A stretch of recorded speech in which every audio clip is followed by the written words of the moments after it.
நான் இப்ப இருக்கிற இந்த மலை குமரகிரி மலை. இது சேலத்துல இருக்கு. குன்று இருக்கும் இடமெல்லாம் குமரன் இருக்கும் இடம்னு சொல்லுவாங்க.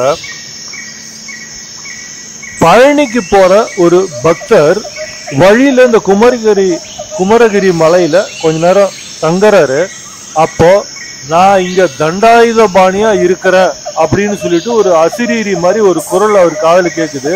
யாரு அப்படின்னு திரும்பி பாக்குறாரு. கொஞ்சம் தூரத்துல ஒரு முதியவர் பிச்சைக்காரர் வேடத்தில் இருக்கிறார். அதாவது முருக கடவுள் பிச்சைக்காரன் வடிவத்தில் வந்து அந்த பக்தர்கிட்ட சொல்றாரு, இந்த இடத்துல எனக்கு ஒரு கோயில் கட்டணும் அப்படின்னு சொல்லிட்டு மறைஞ்சிடுறாரு.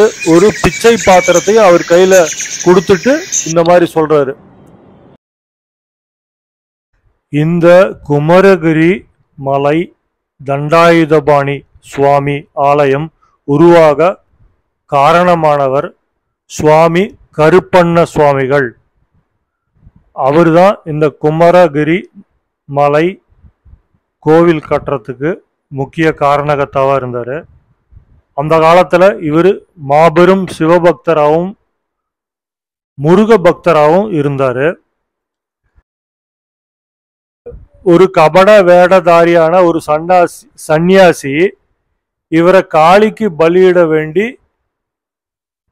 ஒரு ராத்திரி 12 மணிக்கு அம்மாப்பேட்டை ஏரியில இவரை ஒரு குழி தோண்ட சொல்லி, அந்த குழி தோண்டிய இடத்துல ஒரு எந்திரத்தை இடணும்னு சொல்லி இவரை கட்டையில இடுறாரு.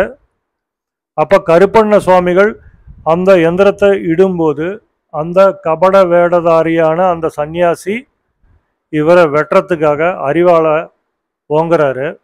அப்ப காளி தேவி பிரசன்னமாகி சூலத்தை காமிச்சு தடுத்து, கருப்பண்ணன் என்னோட பக்தன், அவனுக்கு நீ எந்த தீங்கும் செய்யக்கூடாது, அவனுக்கு நீ தீங்கு செஞ்சா நீ தீர்ந்து விடுவாய் அப்படின்னு சொல்லி சொல்றாங்க. அப்படியே சன்னியாசி வந்து கருப்பண்ண சுவாமியோட திருவடியில விழுந்து மன்னிப்பு கேட்கிறாரு. அன்று முதல் அவர் கருப்பண்ண சுவாமியோட பக்தரா மாறிடுறாரு. இந்த கருப்பண்ண சுவாமிகள் பழனிக்கு போய் முருகனோட பக்தரா ஐக்கியமாறாரு. அப்பதான் வந்து முருகர் வந்து ஒரு பிச்சைக்கார வேடமிட்டு இவருக்கு காட்சி தராரு.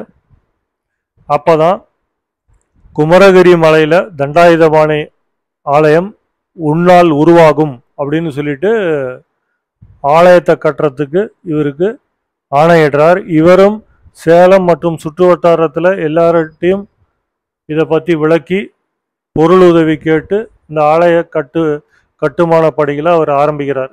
இப்படி தான் வந்து இந்த கோயிலோட வரலாறு சொல்லுது. இந்த கோயிலோட அடிவாரத்தில் கருப்பண்ண சுவாமியோட சமாதியும் சிவனோட சிலையும் நம்ம பார்க்க முடியுது. இங்க இருந்து தியானம் பண்ணும்போது மனசுக்கு ஒரு பெரிய அமைதியும் ஏதோ ஒரு விஷயத்தை சாதிச்ச ஒரு பெருமையும் நமக்கு கிடைக்குது. எனக்கு கிடைச்சது. இந்த கோயிலை பற்றி வேற ஒரு தகவலும் இருக்கு. சிவபெருமான் மாம்பழம் தனக்கு தராதனால கோபம் அடைஞ்ச முருகப்பெருமான் மயில் வாகனத்துல பழனிக்கு போய் செட்டில் ஆகணும்னு போறாரு. வழியில இந்த குமரகிரி மலையில கொஞ்ச நேரம் அவரு தங்குறாரு. அப்படிப்பட்ட இந்த குமரகிரி மலையில முருக கடவுள் இருக்கிற இந்த குமரகிரி மலை கோவில் பணிகள் இன்னும் முடியாம பல வருடங்களா நீண்டுட்டு இருக்கு. உலகம் முழுவதும் உள்ள முருக பக்தர்கள் மனசு வச்சாதான் அந்த வேலை முடியும்.